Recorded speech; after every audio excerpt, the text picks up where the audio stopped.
According to Saint Mark, go into the whole world and preach the gospel to every creature.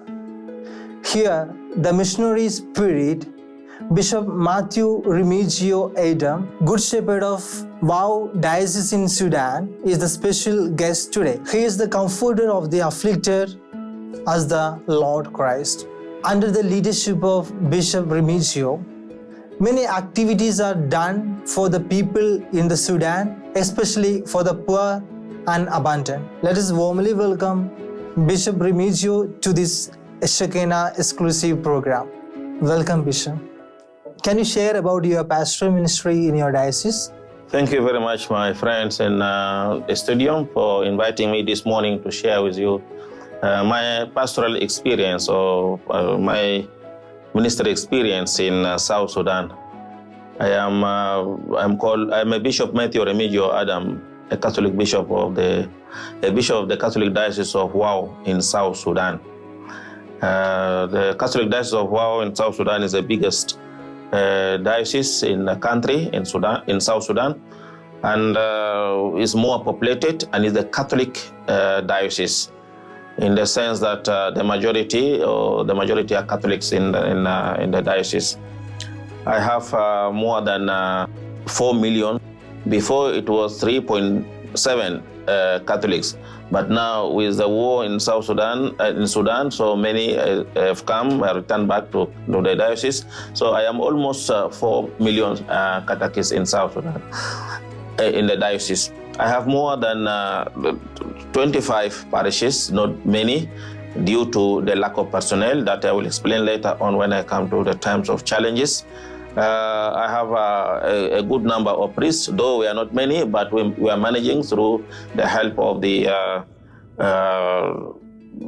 lay faithful, that we prepare them to help us in time for the evangelization and doing the catechesis and so on and so forth. So I am very glad. I am very happy with my pastoral experience in the Diocese of Wow. Happy in the sense that though there are many challenges, many lack of many things, but I am happy because of the support, moral support that I am getting from the faithful because of their faith, seeing them living the miserable life, but they are very active and very happy. This gives me more courage to continue with my ministry. So I'm getting so much support from my faithful because of their faith that they are showing me, living it faithfully, and also encouraging me to commit myself fully to help them with whatever I can. Thank you, Bishop. Which are the main gospel ventures to increase the faith of the faithful? It's a very nice question, because what we do is minimum but is significant. According to the that we do, we baptize between 3,000 or 15,000 the young people. So this is the regular activities that we are doing to make sure that we increase the number of Catholics, and moreover we take care of their sacramental lives. The same thing with confirmation. As a bishop, every year I baptize not less than 4,000 or 5,000 sacrament of confirmation. This is what we carry on. As regard the young people who are growing in their faith. Now also we realize that the sacramental life is suffering because, the sacrament of initiation you can manage very well, but coming up, as long as the Christians grow, there is a problem of sacrament of the reconciliations and sacrament of marriage. And if these two are not there, which means the sacramental life of the faithful are suffering. And so we try to create a room whereby each faithful finds himself at home in the church. How?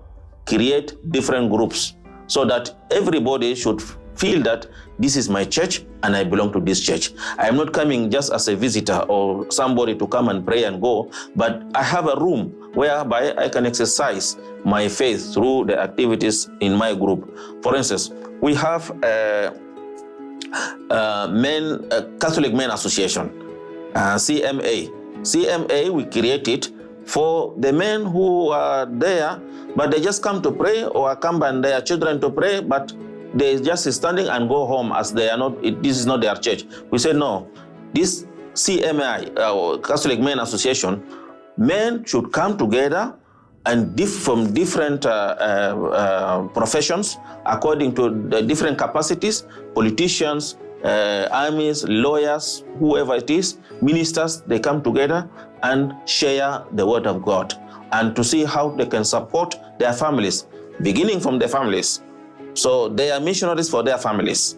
And then missionaries for their families, which means to make sure that they live in their families in a Catholic way. Prayers together, eat together, and live reconciled with one another to express love and faith in the family.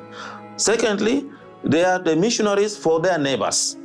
Missionaries for their neighbors, which means their church their family now becomes a domestic church for the others. So they become source of inspiration to the neighboring people to them. So as well as in their respective places of work, the same faith they live at home and with their neighbors, they share the same thing in their places of work. And this will minimize the corruptions. This will show the testimony of faith in everywhere. So this, I think this is very nice. I found it very objective.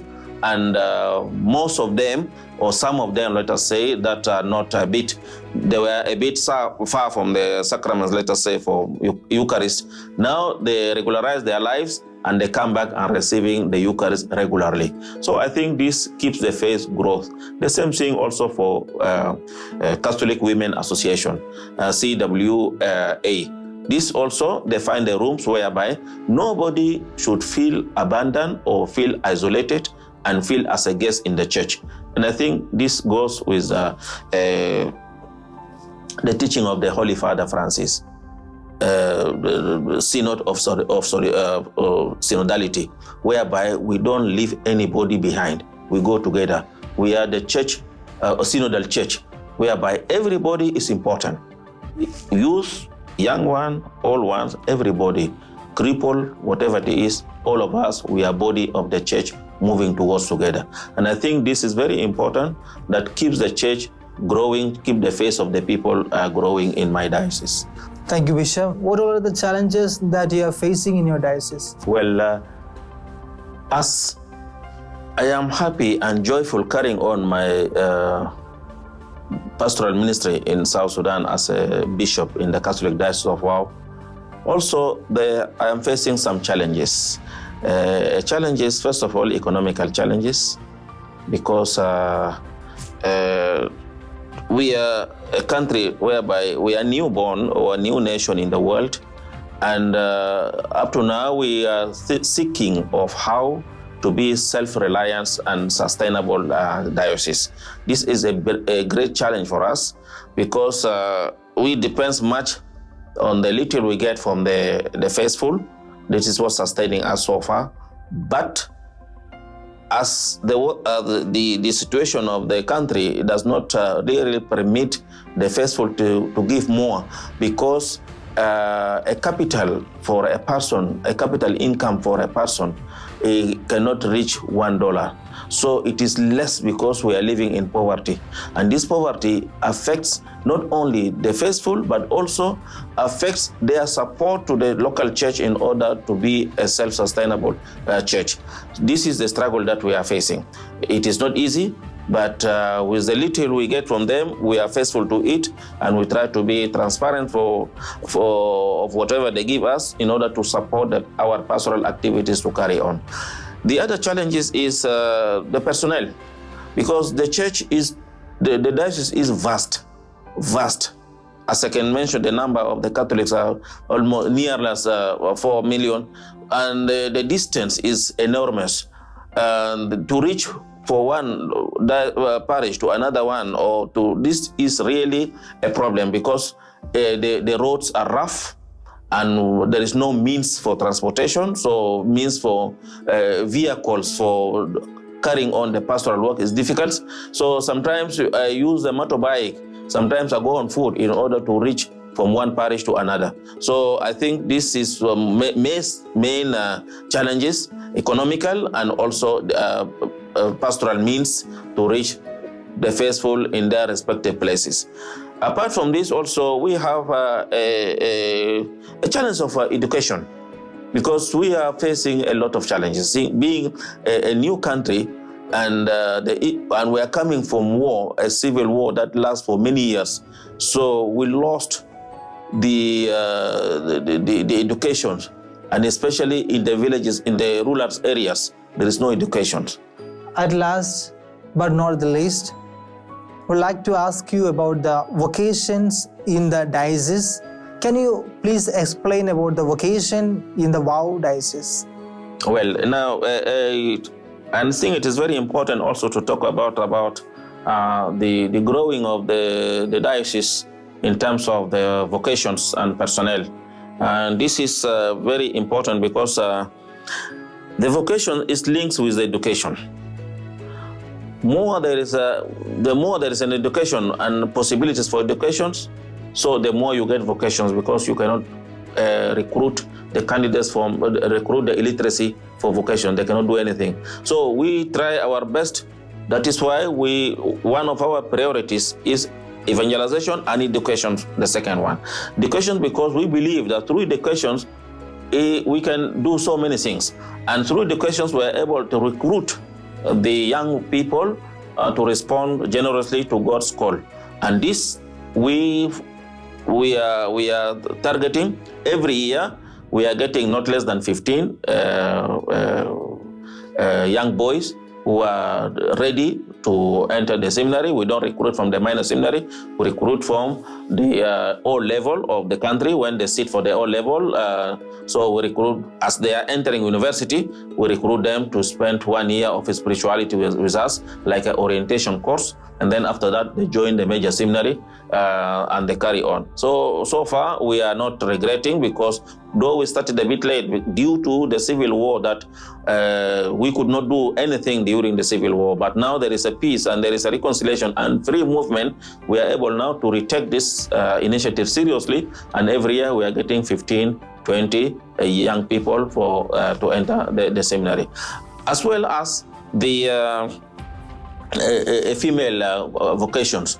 We have some religious congregations in the diocese, and they are moving very well.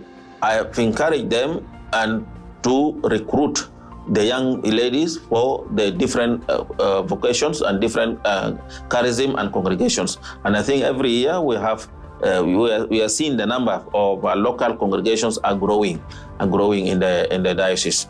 So we are working very hard on that, because we believe this is the future of the church. If we want to see the better church of tomorrow, we lay the foundation today.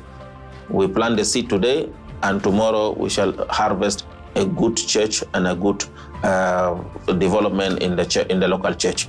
So we are committed in that. We are taking it seriously. Thank you so much, Bishop Matthew. It was an amazing interview for each of us from Kerala and other part of India. Thank you, Shekinah TV, for inviting me this morning to share with you my pastoral experience from the Catholic Diocese of WOW in South Sudan. And I am very grateful. And through this television, I would like to extend my gratitude to the Archdiocese of Talasheri, for especially in the person of His Grace Archbishop Joseph Tambalani, for hosting me in the Archdiocese, in his house in the Archdiocese. And I would like to extend also my invitation to all. You are most welcome to the Catholic Diocese of WOW in South Sudan. You are the Good Shepherd of WOW Diocese, and we are so happy to be part of your interview, and it was great. It was the Holy Spirit's presence in between your interview and sharing. Thank you once again. Thank you, Bishop. Thank you.